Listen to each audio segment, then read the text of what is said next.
Thank you so much for taking the time to join us today. Today's webinar is hosted by the Canadian Sociological Association Student Concerns Subcommittee and is titled Pushing Research Beyond Academia. Today's panel will discuss the benefits, processes, and challenges of moving research outside the realm of academia and into our communities.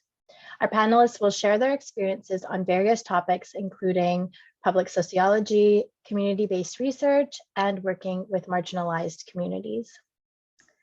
The Canadian Sociological Association Student Concerns Subcommittee wishes to situate its presence as an uninvited guest on the traditional territories of First Nations, Métis, and Inuit people across so-called Canada. This acknowledgement recognizes the enduring relationship that exists between Indigenous nations and their territories that the CSA and its constituents work and live on. As a committee and organization, we strive to understand our role within Canada's ongoing settler colonial project that subjects Indigenous people to dispossession and genocide.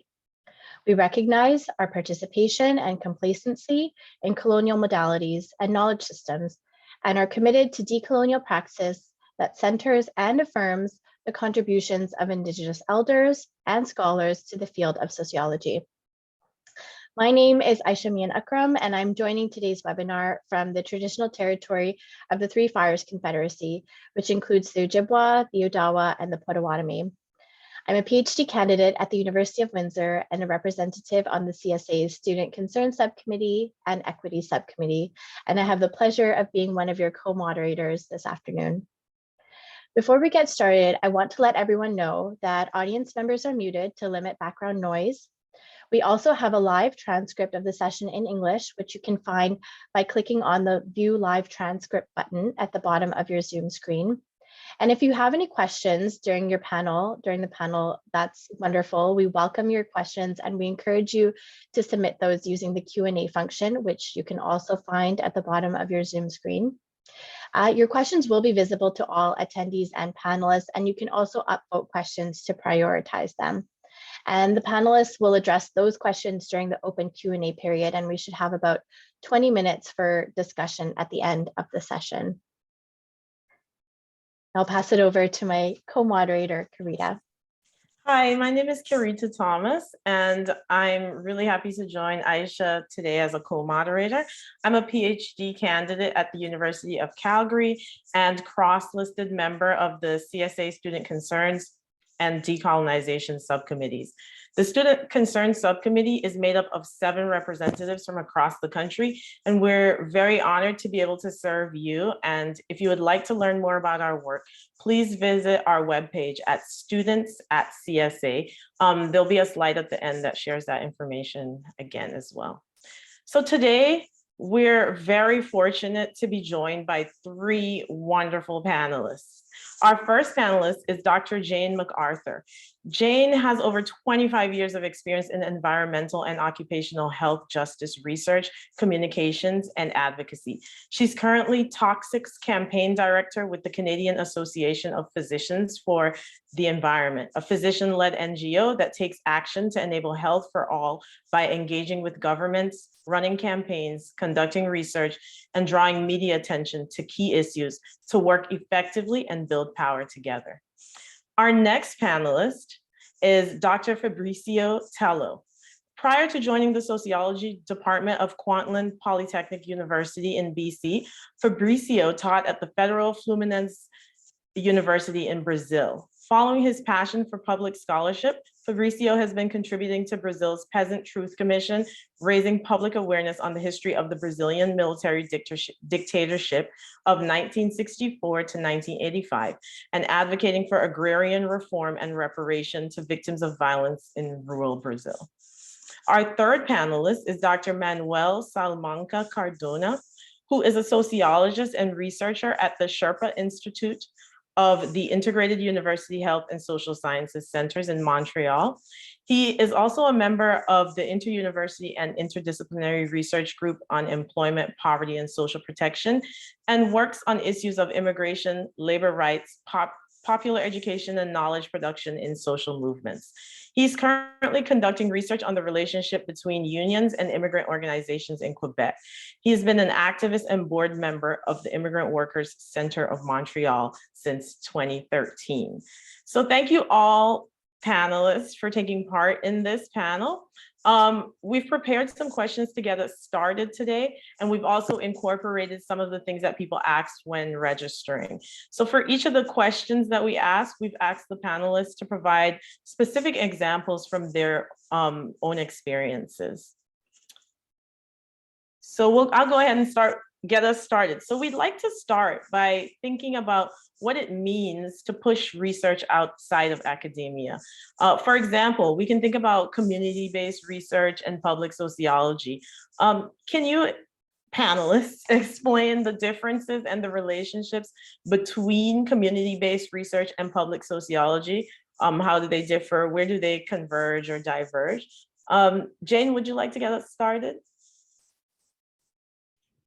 Sure, thank you. Hello, everyone. Happy to be here today to share my perspectives on these issues and where I'm coming from.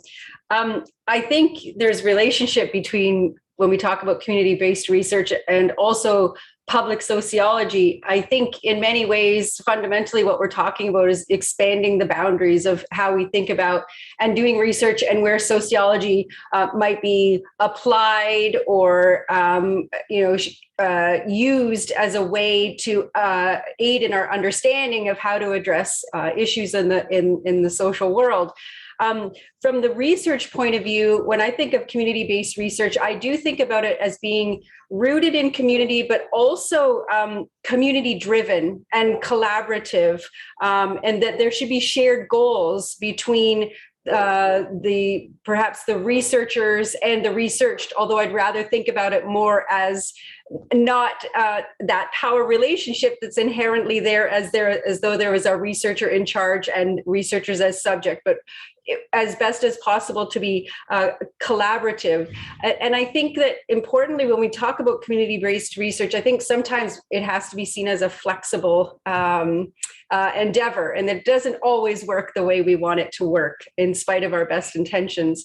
And in terms of public sociology, I think about that again as community-based, but I also think about it in terms of the ways in which we can do knowledge translation and knowledge mobilization. So taking what we know from doing the work, perhaps within the academy, about sociological concepts and theories and findings from our research, and bringing them out to the communities and to governments and to decision makers where what we know from sociology will have an impact. And you might be able to see I'm wearing my Commit Sociology t-shirt today, because for me, in my work, it's always present that I want to think about how can I bring our knowledge from the discipline of sociology into the world that we're living. So for me, public sociology is making it relevant, making it known, and applying sociology to the worlds that we're living, working, and playing in. That's great. Thank you. I think you did a really good job of explaining what each is and how they work together. Manuel or Fabricio, do you have anything that you'd like to add? Yes, thank you very much. I'm really happy of sharing this time with you. From my experience as because my experience is very particular because I developed research inside a social organization from the community which is part of the community organizations of Montreal, but it's a particular organization. It's a worker center. It's a political organization.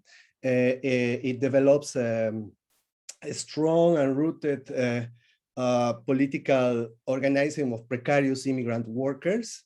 It struggles and fights to create an agenda to struggle and change policies of immigration. So it has a kind of a structural vision working there, and it's very critical of the same community, the community sector in Montreal. There's a very big tradition of community sector in Montreal. It's a particular organization, the Immigrant Worker Center. So from that point of view, very critical of the same community organizations of Montreal is that I can say I had to, in order to develop research at this level of the community organization, I had to learn to unlearn a lot of things that I learned in academia, right? I mean, a lot of practices and habits that I had before. Also, I had to combine a lot of the sociological knowledge in order to activate and combine with the knowledge production happening inside the organization. So that means that I had to learn about the field of popular education and learn how to use popular education as a research tool, also to produce knowledge with people concerned with the issues of immigrant workers and rights. So I had to also learning, it's a good way to say, but it's not that I forgot my skills as a researcher, but I needed to forget some practices that put me at the center of the research in this case.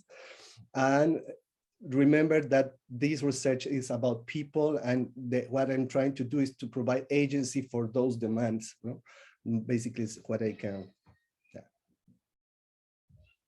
Thank you so much. Fabricio, would you like to add anything? Yes, thank you so much for having me. I'm joining you from the traditional and unceded territories of the Coast Salish people, including the Musqueam, Squamish, and Tsleil-Waututh people, also known as North Vancouver. I really enjoy the definition of public sociology by Michael Burawoy, and he differentiates the traditional public sociology and the organic public sociology. The traditional being the public sociology that just shares with non-academic audience the results of the sociological research, and the organic, the one that is informed by the public, like the definition of the goals of the research, as Jane mentioned, is shared with the communities and the public, the organizations. And in that sense, I would say community-based research is part of public sociology. In this sense, the organic public sociology is not possible without the involvement and the communication with the audience, the public. And one important point of this definition is that this communication must be a dialogic communication.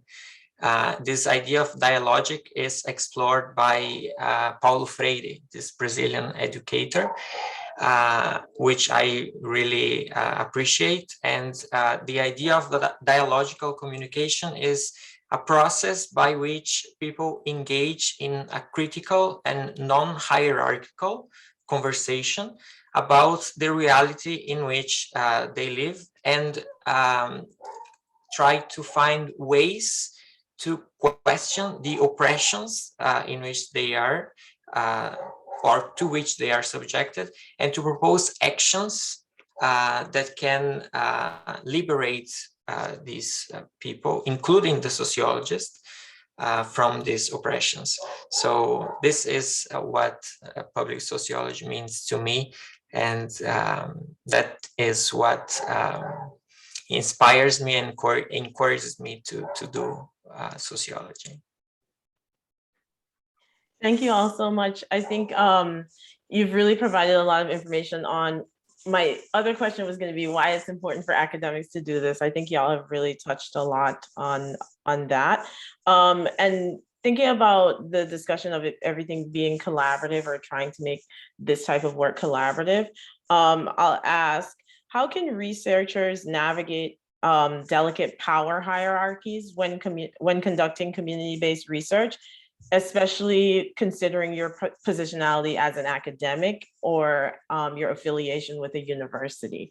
Manuel, would you like to start us off with that? You talked about that a little. Maybe I can start with a kind of anecdotal a story of myself. When I was approaching to the IWC with the idea of developing participatory action research, I talked with one of the activists and I show him my research project, my idea of research project, in order to collaborate with the agenda, the political agenda of the Temporary Agency Workers Association. There's a lot of problems with immigrant workers and temp agencies here in Montreal and in Canada with abuses.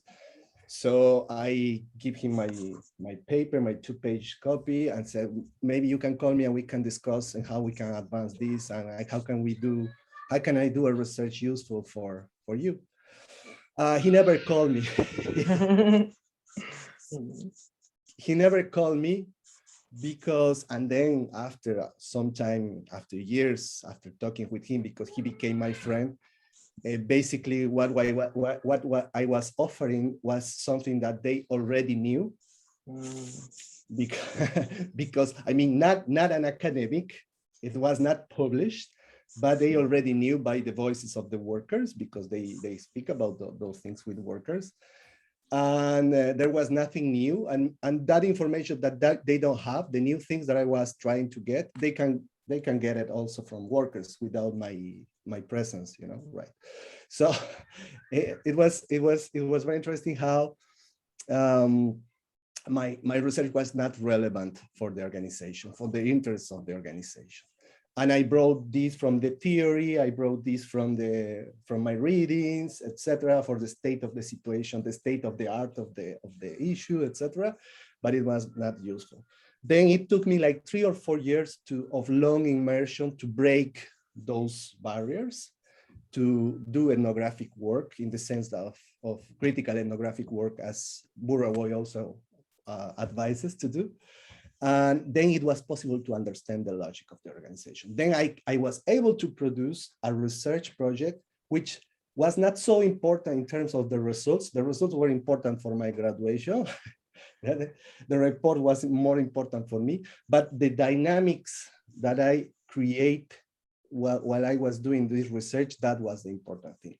I contributed to organize worker, I participated in workshops, I designed the contents of the workshops, I participated in press conference, etc. I did a lot of, I mixed my roles in terms. So I had to break those barriers between academia, and that means to accept that there's a power there, that there's a system working there, and there's another power, another ways in which knowledge circulates and is produced, which is not the way of the academia.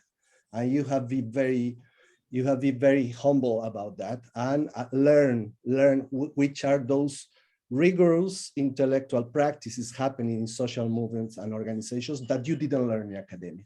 That's one thing. That's a really great point about knowledge circulating and coming from different places and spaces. That's really important to remember. Fabricio, do you have anything you'd like to add? Yes, one way that I would suggest to navigate these delicate power hierarchies is by spending time with the communities, like lots of time, so that you are going to be exposed to situations in which you are going to expose your fragilities and your defects, and people will see an opportunity to help. And this kind of situation will be an opportunity for the community to see that they are powerful as well. And then you are not higher in the hierarchy always, all the time. So I think this is a good way to build a trustworthy relationship with the community, and then it can be helpful to navigate these power hierarchies. That makes sense. Thank you. Jane? Yeah, I would just like to add that, I mean, really being mindful of the fact that power is everywhere is part of the understanding, I think. And even sometimes, in spite of our best efforts to sort of reinvent power or to reconcile power imbalances, our practices are reproducing power. And I think in some senses, it forces us to really consciously take a side. I think we have to be recognizing navigating power as researchers by knowing that we can't go in objectively because power is everywhere. So we almost have to take place a stake in where we think power needs to be reconciled and reinvented. That's just more of a general comment and not an example of where that's happening or how it might be happening. But I just think to be very conscious about the fact and reflexive about our own power positions and our positionality going into a research project. And even in doing the knowledge translation and knowledge mobilization, as Manuel talked about too, when the communities that you're in or the communities that you're trying to share research and knowledge with and for, recognizing, the spaces that we're all in together and what are the power dynamics. Yeah, that's a very good point. I think Manuel was bringing that out to recognizing that that's going to be there. I have a related question. Considering gender, race, class, and other forms of social differences, how do you factor that into your practice or methods as a researcher, especially when working with communities that are not your own? We had a lot of people ask questions about working with communities that are not your own. So if you have any specific examples of how you engage in that reflexivity, that would be great. Fabricio, would you like to start?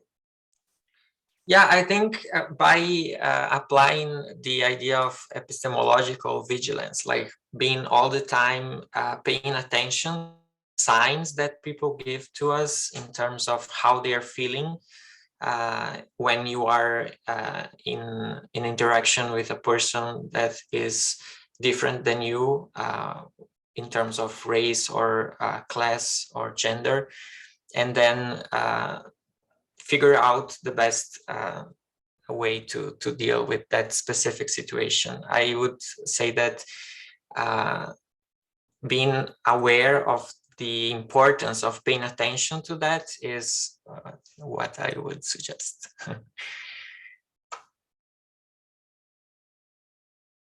Okay, and just to repeat the question, I was asking, how do you factor race, class, and gender and other forms of social difference into your practice or methods as a researcher, especially when you're working with communities that are not your own, and how you engage in that reflexivity? So that's what Fabricio just got us started thinking about.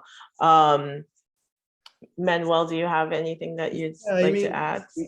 What was really useful in I was an immigrant also, so I had let's say a certain vivid experience of what is being immigrant, the cultural shock, whatever is related with that, and maybe some perceptions, not, I don't want to say discrimination, but some perceptions that you have in your life as an immigrant.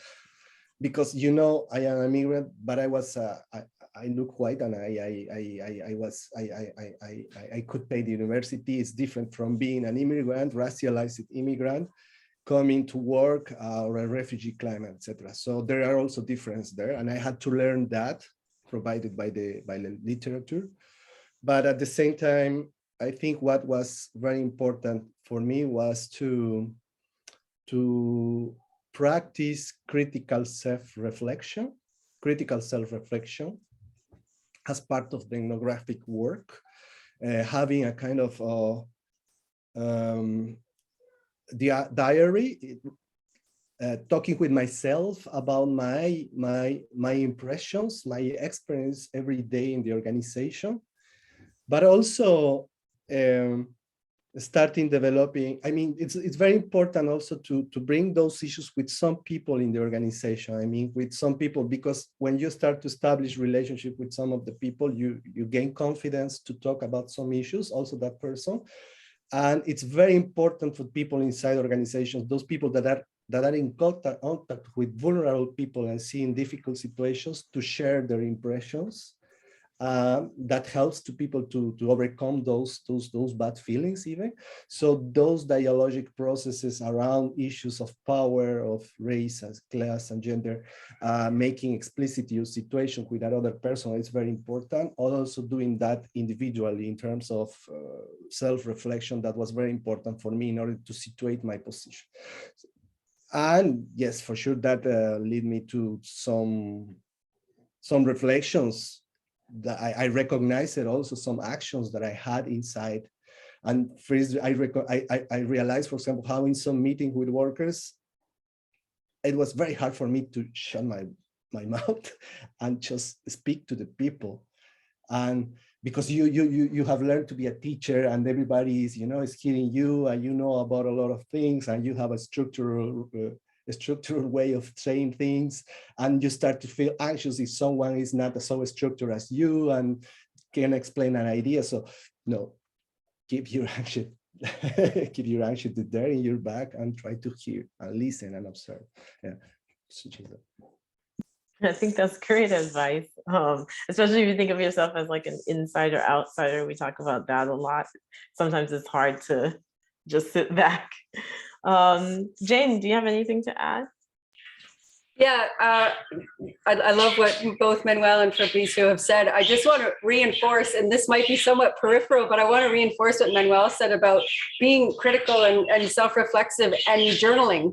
When I was doing my dissertation project with women workers at the Ambassador Bridge, that was advice that was given to me by one of my committee members. And I didn't think much of it at the time, but every day or after every interview, I wrote in a journal on my feelings about things. And that was really critical, actually, later on in doing my analysis, not just of the transcripts of the interviews, but my analysis and really getting at my understanding of power and the power relations that were being brought out in the interviews, and which became a crucial part of what I found. So I just want to put a support out there for using that as part of the research process. As I said, my dissertation research was with women workers at the Ambassador Bridge, and I was very aware of the fact that I was a woman interviewing women, and I know that allowed me a certain kind of permission in a way into their hearts and minds, that they felt that they could talk to me. We kind of established that rapport as women, as acknowledging a woman's issue, that this was a marginalized issue, that they worked in a workplace that had been for many years predominantly male and carried with it a lot of this sort of traditional machismo and expectations of what it is to be a man, and the struggles that they went through with that. So really, for me, having my ears open, and again, as Manuel said, really listening was really important to pick up on those elements, and really to be able to recognize, even as a woman, where I might not see the power relations in the way that they saw. And also hard not to talk, to just listen at times when you hear things that make sense, but to not upset that power relationship, to be one-sided. And then I just want to make a couple points about the work that I'm doing now. I finished my PhD after having gone back to do that after a number of years doing community-based environmental and occupational health organization, went back to do a PhD. And within a couple of weeks of finishing, I found myself at the organization I'm with now, which is a non-governmental organization, environmental health, but with an environmental justice lens. And so the work that we're trying to do now is really to advocate to governments for legislative change through a lens that is through a justice lens, an environmental justice lens, and recognizing the social factors that also contribute to health. So racialization, marginalization, poverty, disability. And so being engaged with communities in order to have the issues that are so often marginalized being, I don't know how to find the right word, I was going to say being used, but being amplified by physicians and other health professionals in taking them to government is another sort of relationship that I'm really trying to be mindful of, those kind of hierarchies and sense of power and marginalization that exists, but really trying to honor and listen again to communities that typically don't have voices in the spaces that our organization is trying to operate in. Thank you so much for your suggestions. And we'll talk a little later about, connecting with NGOs, but I'm wondering, Jane, since you've talked about this a little bit, a lot of people are wondering how you actually go about reaching out and connecting with communities to organize research projects. And again, especially if you're not necessarily a member of that specific community, or is it not advisable to do that? Could you start us out with that one? Yeah, I mean, it's a difficult question, and I don't think there's any kind of stock answer really, other than being authentic, being aware of the power relations, being aware of marginalization, of systemic oppression in many different ways. I apologize, my children are in the background. And I think, immersing, as was raised earlier, in communities, but not as a tool to get what we want out of research, but to really have that understanding and sincerity of wanting to understand. And sometimes it fails. I mean, sometimes in our best efforts to reach out and stand and work in solidarity with research and moving that research, into practice or in policy, sometimes we aren't able to get through. And I think we have to be careful to not force it or push it, and recognize that maybe it's not our work to do. Maybe it's for someone else to do, and we stand in solidarity and amplify. I've worked on a number of different projects over the years through organizations that have established connections. And in some senses, the work I'm doing now, we have some established connections because we work in coalition and collaboration with other organizations, but there are things that we're trying to do right now to address some, disproportionate impacts of toxic exposures on certain communities, and we're having trouble reaching those communities, and we're having to be patient and recognize that it's a tender, relationship building. It's a relational process, and we don't always get to just decide that we're going to go in and do this. It's work. Yeah, that makes a tough kind of pill to swallow sometimes, but that makes a lot of sense. Fabricio, would you like to add anything? Yeah, I think the easiest way to connect with communities is by first connecting with the community's leaders, right? And then the best way to get the trust of the leader for you to be able to be introduced by the leader to the community is by making yourself available to do the hard work that is needed to be done in support of the organizations and the communities, etc. And I think this is the best way to get started in the process of building a trustworthy relationship. There are situations, however, when this is not possible. For example, in my dissertation, I was in my master's thesis, I was analyzing the commitment of peasants within or two different political organizations that were opposing to themselves. So it was not recommended for me to get in touch with peasants by means or being introduced by the leaders, So I had to develop a way to get in touch with peasants without passing through the political leaders. So what I did was I started to participate in activities that the community participated. For example, meetings of the agricultural council in the municipality where I was doing my research, or attending parties or rituals that the community organized, and talk about my intentions to do the research. until finally someone said, oh, you can come to my house because I already received other students that were doing research. So you can start at my place, and then after you spend some time at my place, you can get to know my neighbors. And that was the way I started my ethnography. So there are different ways, and sometimes we need to be creative to create a new way to get in touch with the community.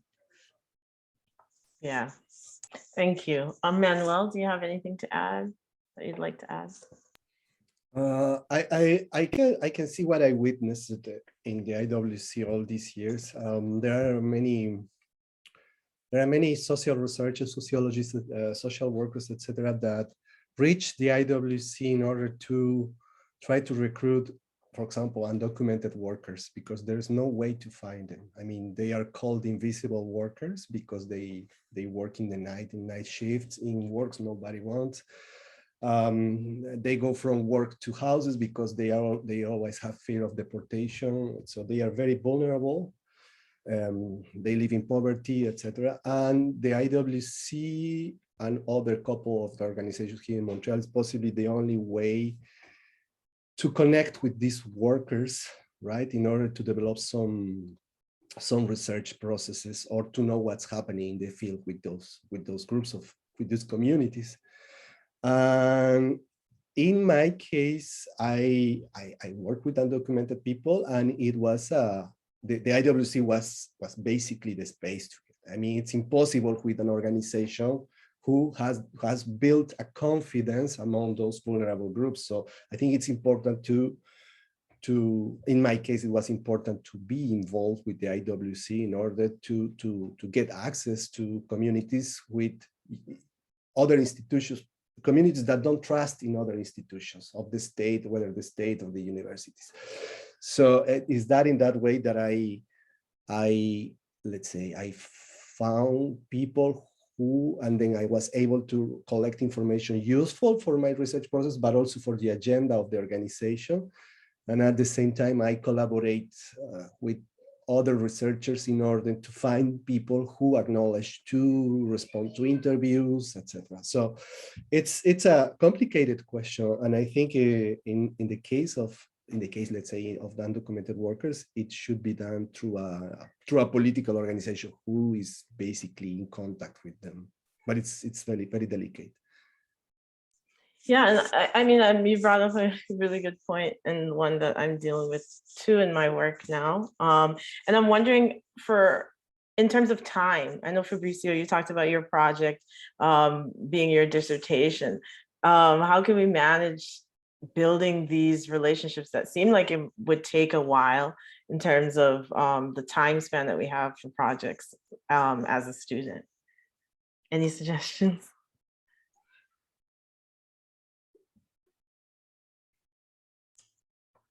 I don't really have a suggestion for this, but I would say maybe to select a community with which you already have some kind of connection, you know? Okay. I think this would be my approach. That makes sense, yeah. Yeah, if you're as a student working on a dissertation or a master's thesis, to start with the community that makes sense. I have a question about what are some of the challenges that you've experienced trying to do community research? You've brought up some issues already, but do you have any specific examples of any challenges and how you worked to get through those? Fabricio, would you like to start? I can share the challenges I faced, but I saw that Jane raised her hand earlier. Oh, I'm sorry, I didn't see that. Please go ahead. That's okay. And I just wanted to make a comment about, how do you navigate if you're as a student and you have limited time and you're trying to. Great. So it's funny because with my dissertation, I already had a relationship with a lot of the workers in the workforce that I was aiming to study and work with. And I thought my recruitment strategy was solid. I had been meeting with members of the workforce for well over a year before I formally started the research. And when I did the outreach to invite people to contact me to be interviewed, a couple of months passed and no one contacted me. So I ended up going a different kind of route, which was to try to get media attention about the study. And once there was an article in the local newspaper about the study, it gave it a sort of legitimacy, so that the workers felt comfortable coming forward and coming to me to talk. And as it turned out, there was a tremendous amount of fear within that workforce to speak out, but somehow seeing it in the media, in a public forum, gave that group of workers a sense that it was okay to do this and that they were, together were supporting one another to speak out when they really were afraid to.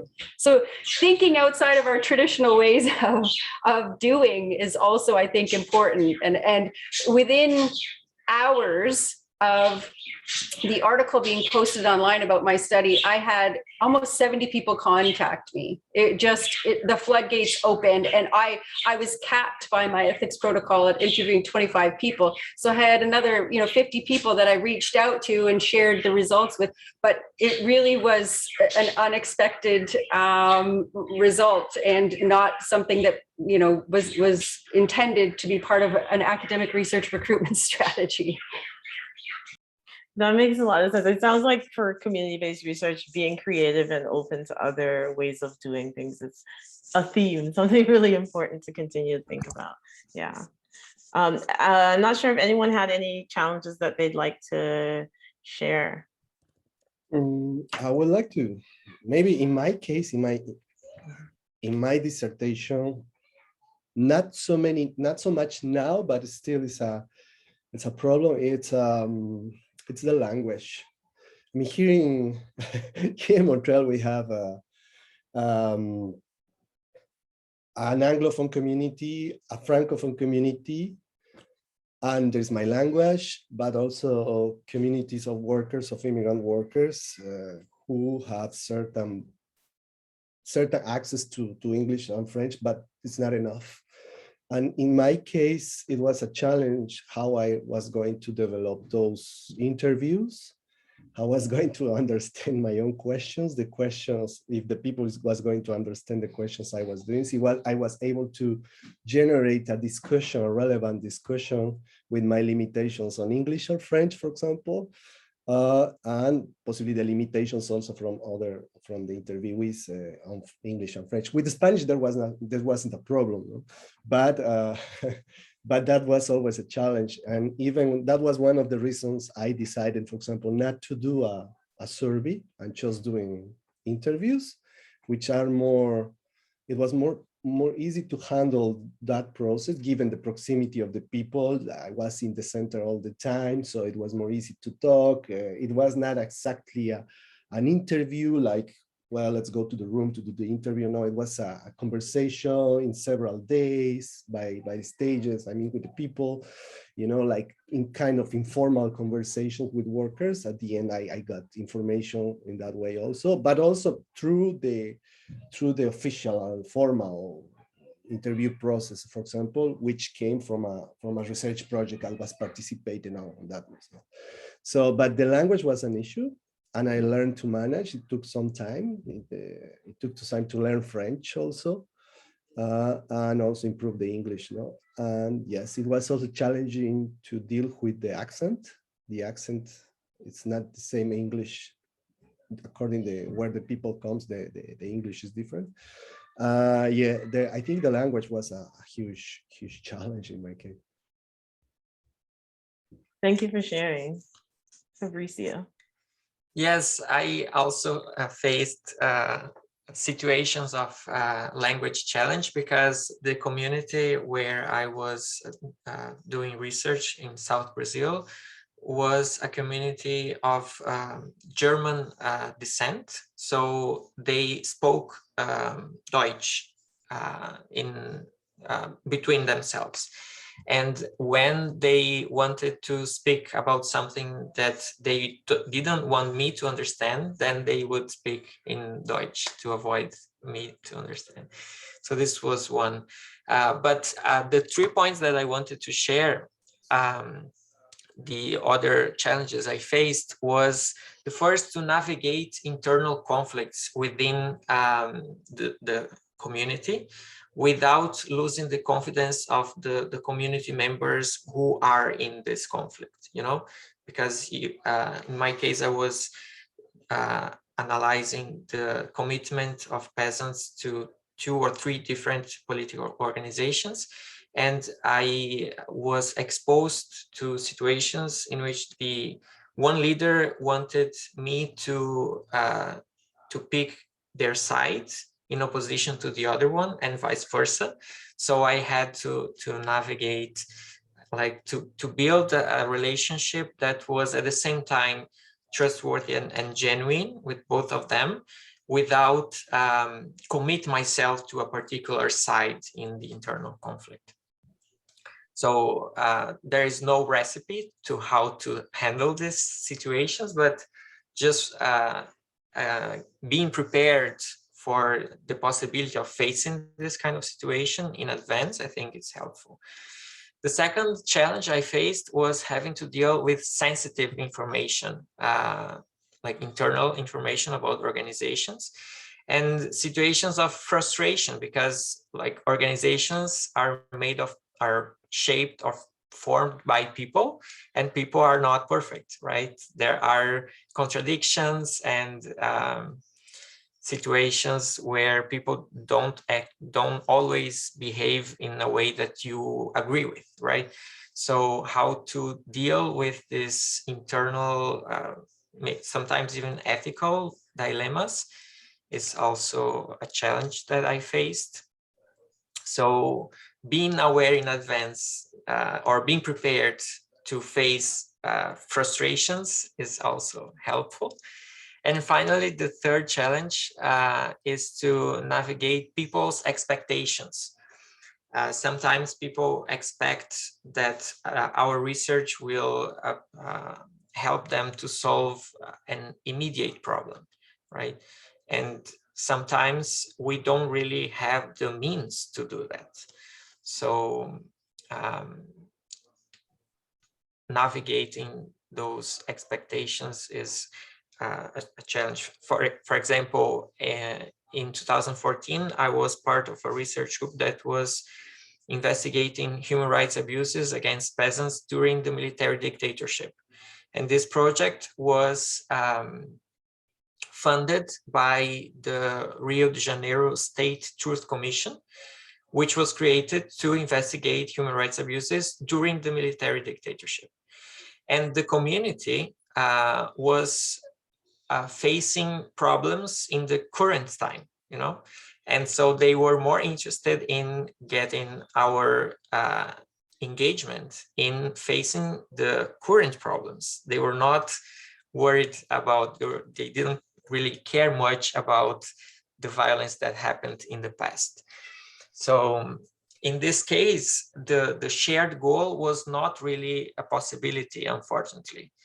So this idea of dialogical communication that I mentioned in the beginning is a goal not always easy to reach, because sometimes we need to do things or we need to pursue goals that were imposed from top to down.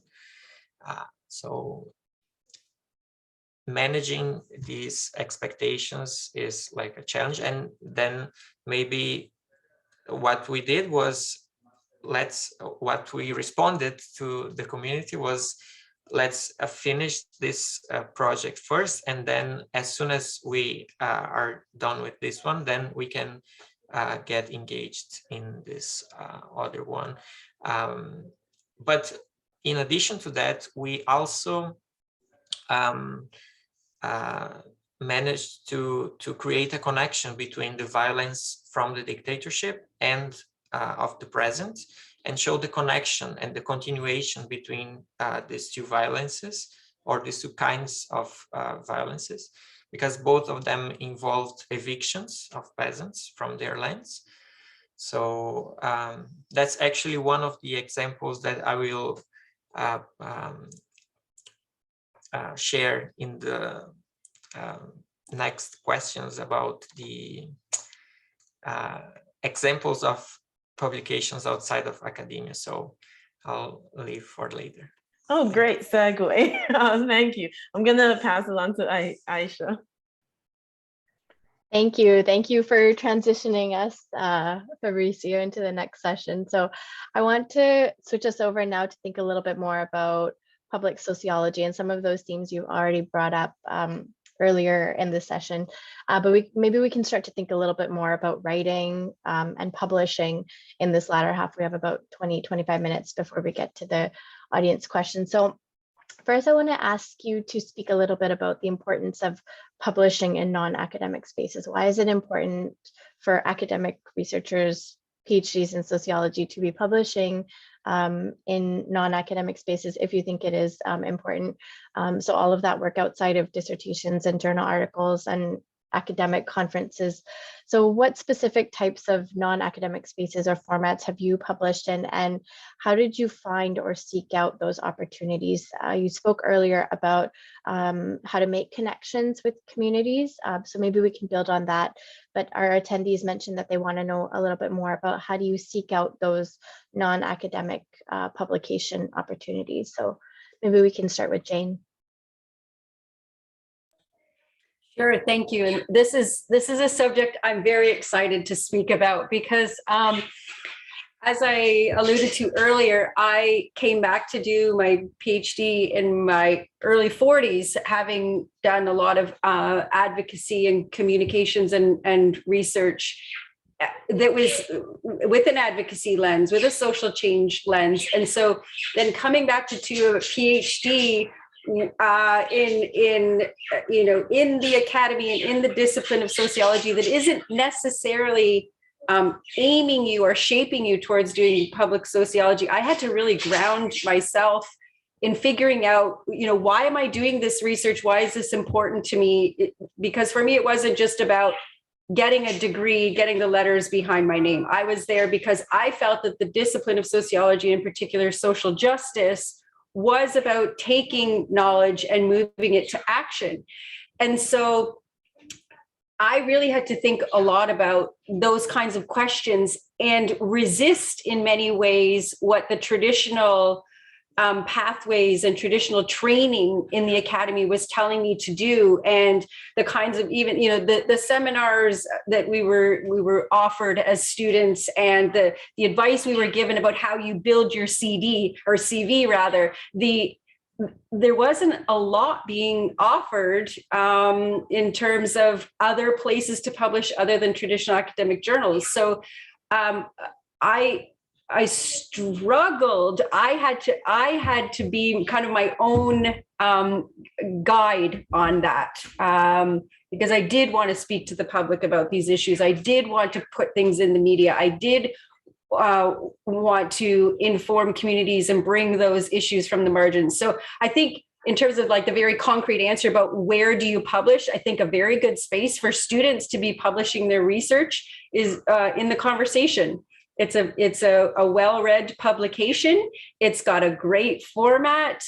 It's, succinct articles.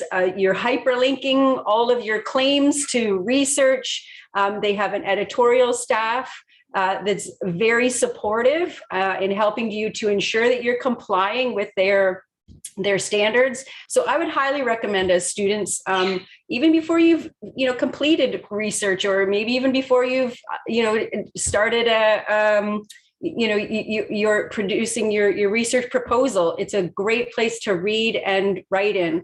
For me, I also was trying to write in the spaces that I knew that the issues I was studying were covered and discussed. So I don't know if it's okay to name specific publications, but for example, Canadian Dimension, which does some, longer length pieces. That's a great place to pitch your articles, but even your own local mainstream newspapers, write letters to the editor, pitch op-eds to mainstream publications, because oftentimes the work we're doing in the academy stays within the academy. But most of us, I think, as sociologists are really trying to understand and change the world for the better. So we need to be, I think, more egalitarian and recognize that lots of people don't have access to the research. They can't get the journals. So I think for me, I made it a real priority to write in ways that I wasn't necessarily being supported to write in the academy. But it takes a bit of I don't know, guts on your part as a student to do that, but maybe also it's about building a relationship with your supervisor or your dissertation committee and talk to them about why you want to do this, why it's important, and how they can support you in doing that alongside other traditional outputs. That's probably too long of an answer. Oh, that was great. Thank you, Jane. And the kinds of work that you're talking about, being your own guide, it's also very time consuming. And we'll come back to that in a later question. But I like how you talk about that knowledge or that relationship between knowledge and action, and especially the conversation, really seconding that for students who are looking to get started with getting their research out in non-academic spaces. Manuel, would you like to add to that? Yeah, maybe.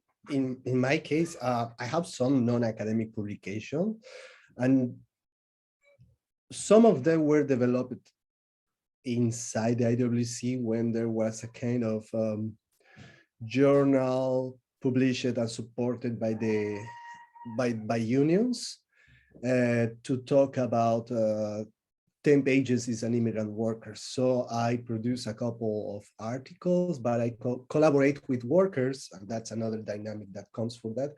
I collaborated with workers in order to write, because many of them didn't want to write. So I said, okay, let's work as an interview this, and then let's write together, and this is your story to tell. This is the situation. We're going to create the structure, the text, so it's going to be understandable. And at the end, we were doing a work of vulgarization, is the word, to vulgarize. I don't know, in French is vulgarisation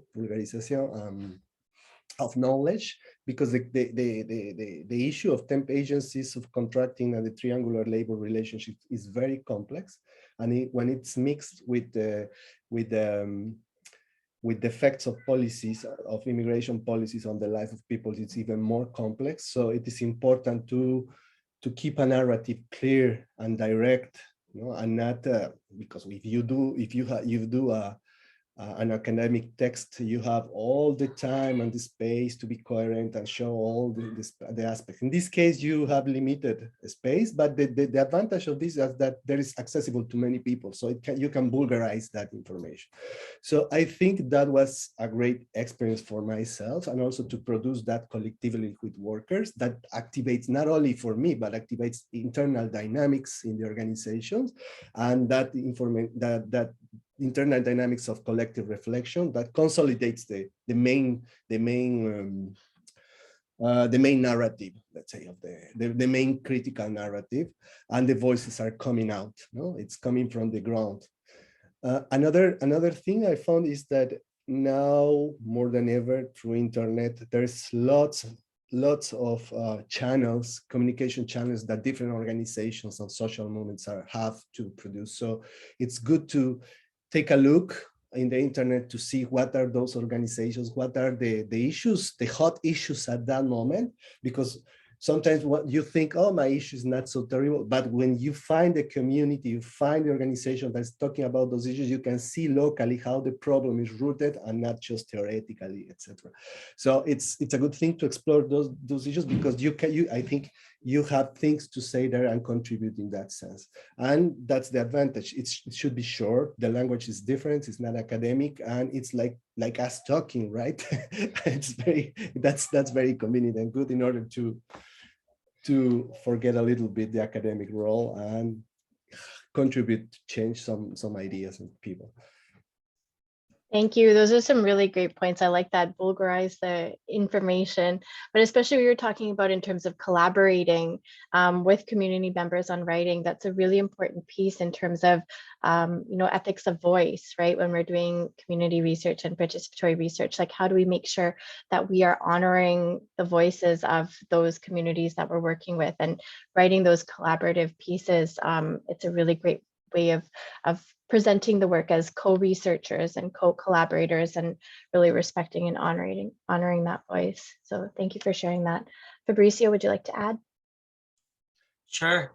I also agree that publishing on non-academic spaces is critical to expand our audience, which is usually very restricted to academia, and engage in this effort of vulgarizing or popularizing science, right? In my case, I didn't really have to seek for spaces. The publications came as like a result of the work I was doing with the organizations. So for example, this, the paper I was mentioning earlier, not a paper, it's a small article, is a result of this connection I was making between the violence of the dictatorship and the violence of the present. And then because I was working in support of the movement of them affected people, because the community was suffering with the threat of being like their territory being flooded by them. And then the lawyers of the movement, they had like a blog where they published articles, etc. So they asked me to write this article, making this connection, using the information I had already worked on to write part of the report that the movement was writing to deliver to the Rio de Janeiro State Legislative Assembly to kind of propose new legislation in support of the affected by the dams. So in this case, it was kind of natural. Another publication that was non-academic was instructional material for elementary school students. And then when we published this book, we organized a launch in partnership with it's a group of academics who run a website called The History of the Dictatorship. And the goal of this website is precisely to popularize history. So as a result of this launch, they invited me to have a column in their website. So this column is now, I'm trying to kind of publish periodically about the connections between Brazil and Canada and decolonization, etc. And finally, the last space where I published in a non-academic space is in the Kairos blog. Kairos is a non-governmental organization that works with indigenous people, indigenous women, environmental issues, etc. So I volunteered. When I moved to Canada, I was not able to work. So I volunteered for about a year, and I translated part of their website and did volunteer work in general. So as a result of this translation and volunteer work, they suggested me to publish like a summary of my understanding of the impacts of the mining industry in Brazil, connecting especially the Canadian mining industry and the gendered impacts of the mining industry in Brazil. So just to wrap up, my suggestion would be to work in partnership with the organizations, and the publications in non-academic spaces will probably come up kind of naturally. Thank you for that.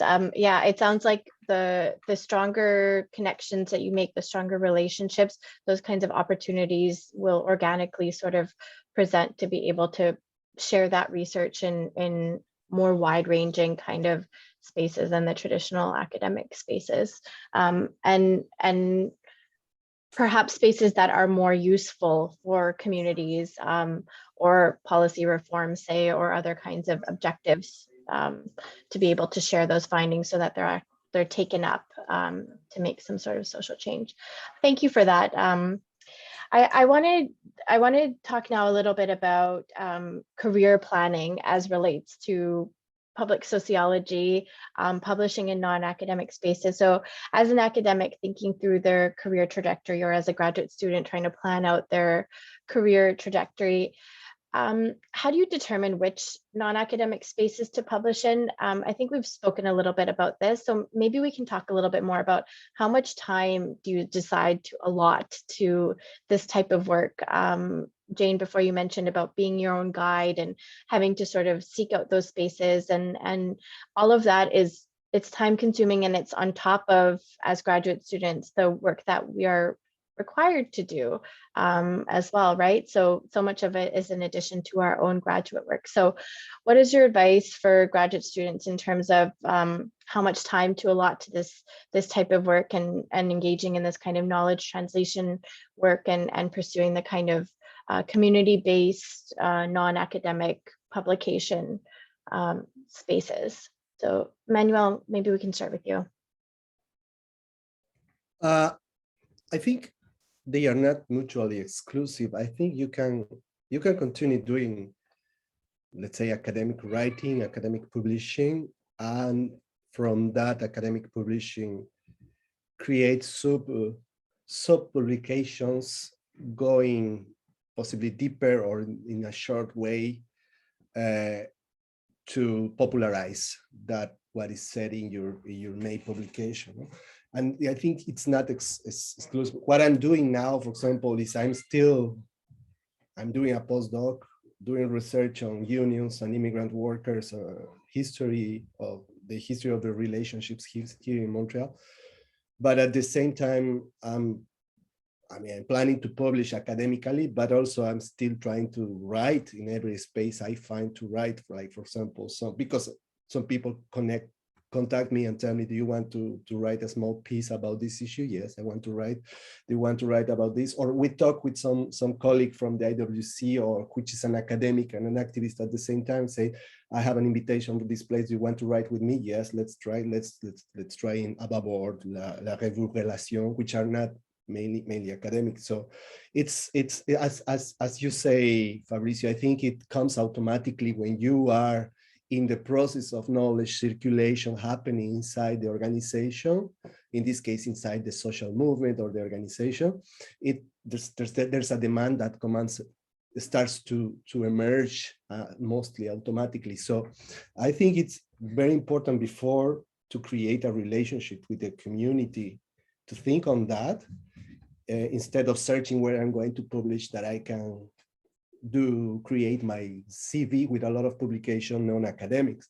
It's very important first to go to the organizations, to understand the organizations and to understand the issues at the stake, and then you can start writing about those issues. I think that's the first thing.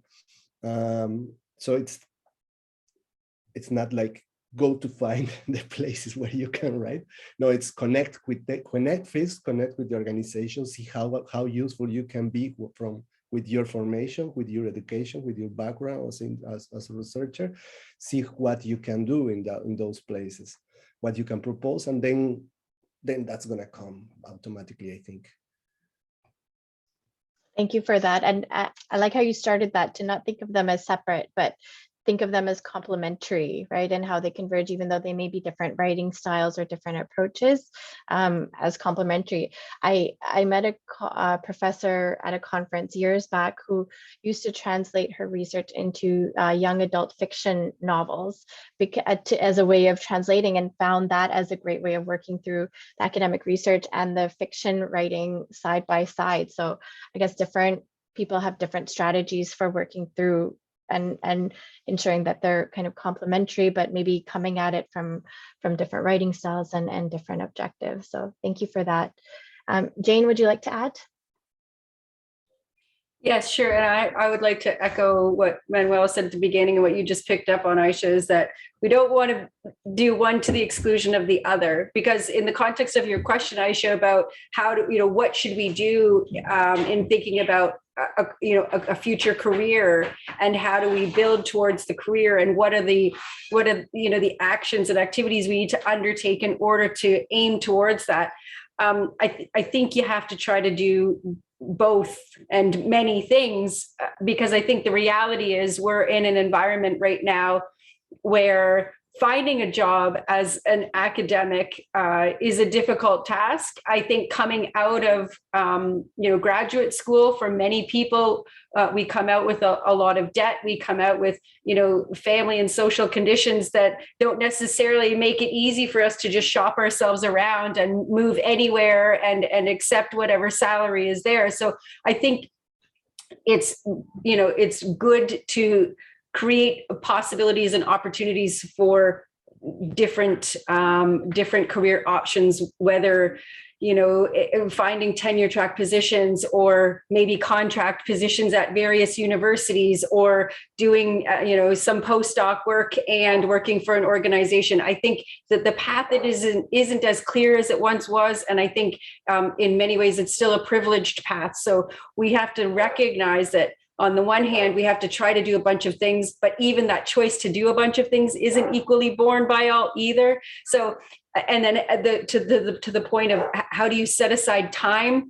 This is going to sound, really probably silly in many ways, but one of the ways that I made those decisions about what I would write and what I prioritized, in addition to meeting, what I needed to do to fulfill the degree, for example, was this idea of letting my life speak. Like, who was I? What did I care about? What kind of job could I see myself in if I could choose, which we don't all get to choose, but what was the kind of work that I felt would make me feel like I could contribute as the person that I was and that I wanted to be? And for me, while I would, have loved and, could still potentially love, although highly unlikely, an academic job, I knew that for me, doing advocacy with communities and communicating was more interesting to me and fit more with my personality than a traditional academic job. And so I wanted to do many different things to leave my options open. So in kind of a silly way, you have to figure out who you are, but that also assumes that you get to choose who you are. And I recognize that has its limitations too. But some of those decisions can be made about, like, what is your passion? What do you feel good doing? And if you could choose, what do you want to do later in life? So think about, doing your academic, your graduate work as leading you toward that place, I would say. Thank you for that. I love that response. And I hope that resonated with graduate students who are listening, right? To keep your options open, but also to be able to feel good about the work that we do, and to know that it's true to who we are, right? We may be getting the same degree qualification, right? But what we do with that, ultimately, if we have the choice, as you said, though, that choice is different based on our positionalities and other factors, but trying to figure out what works for you as an individual and really engage, because at the end of the day, we have to do the work, right? We want to see some sort of fulfillment out of it. And I'm glad that you brought that up, because I think we don't talk about that enough in terms of doing sociology. So thank you for that. Fabricio, would you like to add? Yeah, I don't have much more to add, because I was gonna share practically very similar ideas. But in terms of choosing the spaces where to publish, I would say choose the spaces that have the same values that you are passionate about, that you really care about, so that you identify with them. And then you're not gonna really count the time that you are gonna spend on them, because if you are going to write that piece with passion, you are not going to care about the time. You're going to write it even at late night, etc. There are situations or times in your life where you don't really have time to write in non-academic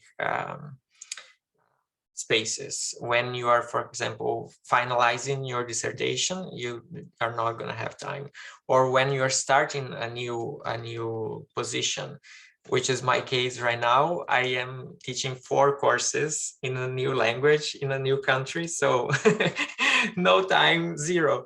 But in the future, I obviously want to spend at least 10 or 15% of my time writing to, not only writing, but engaging in non-academic activities, right? Because writing to a non-academic audience, to me, is only one small part of a bigger process, which is engagement with non-academic audiences, or the idea of public sociology that we mentioned earlier. Although maybe I can, it is true that I notice in colleagues, for example, that who are consolidated academics, that they tend not to write in non-academic spaces because they don't have the time. There's some issue of status, I think, playing there. And possible it's not practical for the life that they have as academics now. But when you are building your career through study, you are in the process of doing your research, it worth to open, as you said, Janet, to keep complementary both, to look at presentations, conference, for example, academic spaces, but also non-academic spaces to talk and bring the issue. On that, those non-academic spaces, panels, etc., are going to allow you even to learn about to talk the same issue with different language, with non-complicated language, and it's going to facilitate the writing, right? The writing of pieces which are not academic, not scientific. So, but I think it's a good option to keep both options open. In my case, it's very useful. Why?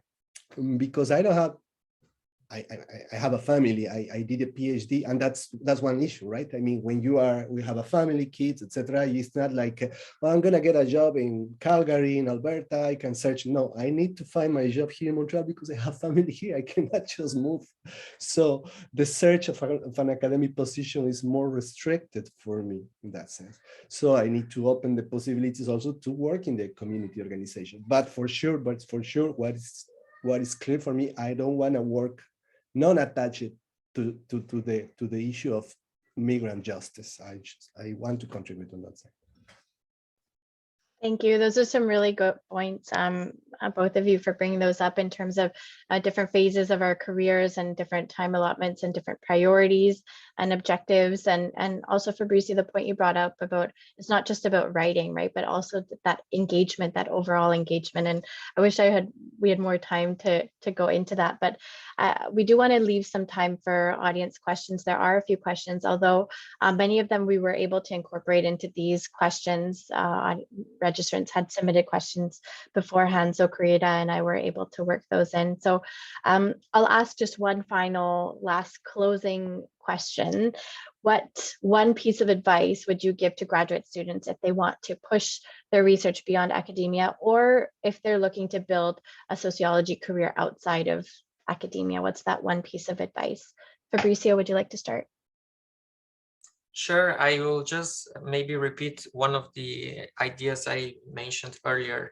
The advice I would give is to engage in social movements and volunteer with non-profit organizations that work with causes that you are passionate about, so that the work you're going to do will not be painful for you, you're gonna do that with joy and happiness. And at the same time, you're gonna build the network and the experience that you need for your career. That's a great piece of advice. Thank you. Jane? Yeah, I would agree with that, Fabricio. That's great. I would also say that really thinking about what is sociology to you and why do you think it's important so that you can convey that to other people. In my work, as I said, I work for a physician-led environmental health organization, but I'm a sociologist. So the lens that I bring is one that is trying to bring together scientific research, medical research, toxicology, environmental racism, experience of disabled people in the face of the climate crisis. So really understanding what is sociology and why does it matter, and being able to recognize where sociology fits everywhere. And so that passion that Fabricio talked about, that doing the work that you love or that you care about, where does sociology fit into that issue? Because it's relevant everywhere, despite the fact that we're always talking about the need to train up people in science, technology, engineering, math, which is very important. Sociology also has a place, as much as it likes to be shoved to the side, especially by policymakers and in economic argument frame, but it's very relevant. And so know what it is and why it's important, and then find the spaces that you can bring it to. Thank you, Jane. Manuel? Sorry, yes. I would say that if there are students who are now taking courses at the university and are thinking maybe going in different directions with their research, with their professional trajectory on research, I would say that it's very useful if you can think on taking some courses on popular education, adult education, non-formal and informal learning. I think those are going to open possibilities and create new competence where you can apply research and sociology in organizational spaces, which use a lot of popular education in their organizations. But also possibly you can find that those contents inspirational also in social work. Some courses that talks about community organizations, the intervention through community organizations. It's always, you can find some lights there, some green lights to follow. Yeah, I would say that, to search on that. Yeah. That's a great point about, increasing our knowledge around pedagogy and learning, and that's really important to this work. Thank you so much. Thank you, all three of you. I'll pass it on to Carieta now for the next section of our panel. Thank you so much for all your really thoughtful and helpful responses. We'll go to the audience questions that we have. We have two. The first one is from Elaine, and it says, in your experience, how do you or would you address class disparities when students try to integrate KMBT, I think they mean knowledge mobilization, as a method in the research life cycle? In particular, poverty class students who don't have the resources, the multiple forms of capital, as that of middle and upper class students and these student supervisors. They're asking about knowledge mobilization as a method in the research cycle and how you address class disparities as a student there. Does anyone have any thoughts on this question?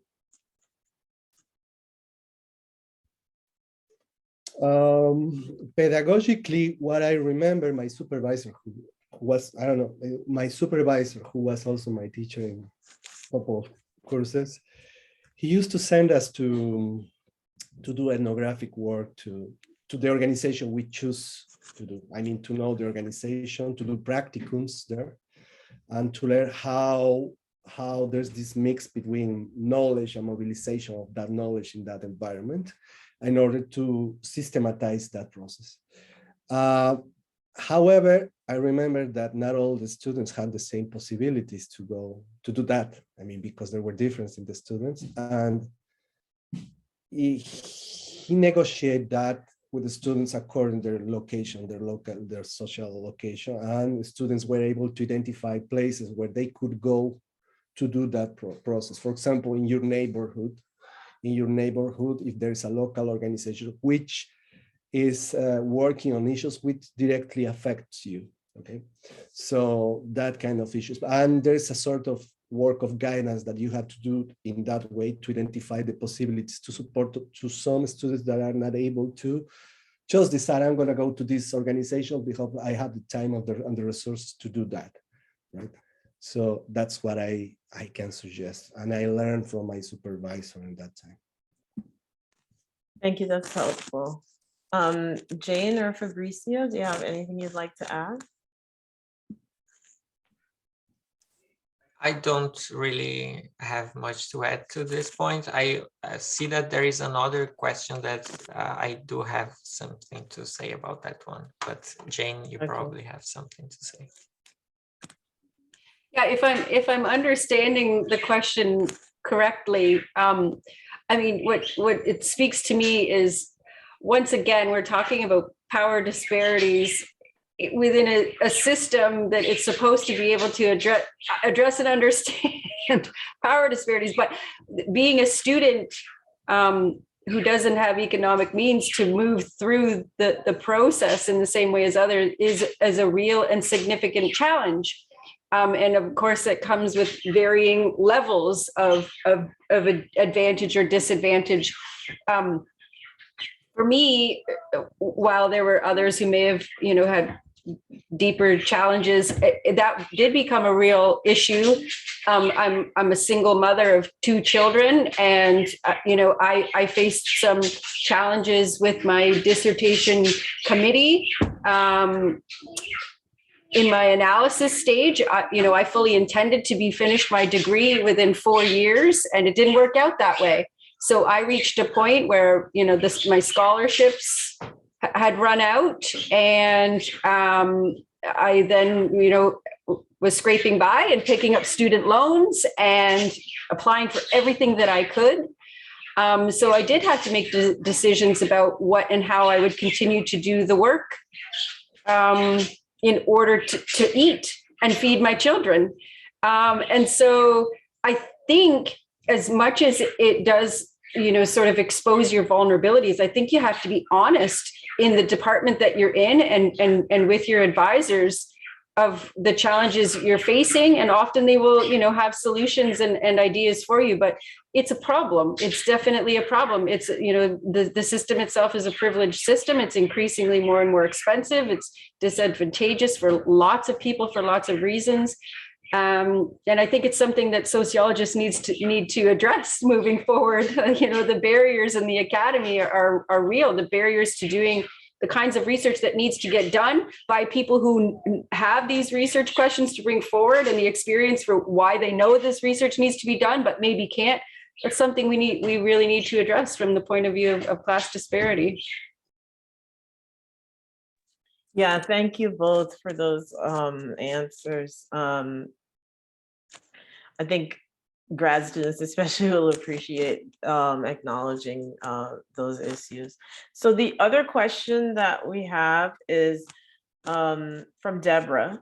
Sometimes I feel that labeling one's approach as participatory can be tokenistic.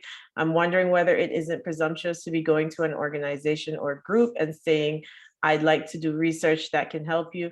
Would you like to work together? Would it not be more authentic to say, here's what I'm interested in. I'm wondering whether I could do this research here, and then see if maybe the organization or group also has some interest in the work you are proposing. Fabricio, you said that you had thoughts on this. But now, after hearing Manuel and Jane, I just wanted to add one aspect regarding the other question. I think there is, in addition to class, there is also the disparity between domestic and international students who need to pay extra money for tuition, which adds an extra layer of disparity. So I think this is also something we as sociologists need to question, right? So here, in terms of this other question, I think it relates very closely to what I was reflecting on in the beginning regarding the dialogical communication and how public sociology is a sociology that is practiced in communication with the organizations, and it's a practice that is informed by the goals of the organizations and the community. And in both ways, there is an educational contribution that is goes both ways. So here, the point that I wanted to make is, instead of saying, here is what I'm interested in, I would arrive, and before saying that, I would get to know the reality of the community. This is very important for the dialogical communication. And based on this knowledge about the community, then you can say, I have been doing this and this and this. I believe that this knowledge that I have acquired so far could be useful to address this and this situation. What do you think, right? Then I think this could be more interesting approach, instead of saying, I have this goal and I am sure that this will be helpful to you. This is obviously very patronizing. And the second point is, it's very important to always be open to change your research goals to adapt to the community's goals, right? Because sometimes even after you adapt for the first time your goals to align with the community's goals, the community might change their goals in the middle of the research process. So you are going to have to also adapt to the new situation. So being opening, so getting to know the community and being open to adapting. Thank you so much. I'm mindful of the time, but if Manuel or Jane or any of you, if you have any final thoughts that you'd like to share, then please do. Yeah, I mean, only about the participatory level. I think it's a very interesting to question that, because that level is very related to kind of romanticizing idea of processes happening inside organizations. I mean, it doesn't work like that. As I said, I arrived with this idea of doing a participatory action research, and it was completely unrelated, but I didn't have anything else at that moment. It was me doing the performance that I learned here in let's say at the university and McGill. It was my performance. It was not out. It was authentic because that was the performance I learned to, and I came with that, and it was shocking that no, I didn't get the response. So that's why I say you had to learn and review, see the responses in a different way to understand what's happening. But that was good, that was positive, in order to understand that there was going to be a long immersion that I needed to do previously to start my research in the organization. So, but what I can suggest about the participatory aspect is there's a really nice text of Steve Jordan, who stole my methodology from 2003. This is very good, who explores, sorry for this is very academic, but it's really good. It's a really good text who explores this aspect of the participatory action research and demystify a little bit this level. Thank you. Jane?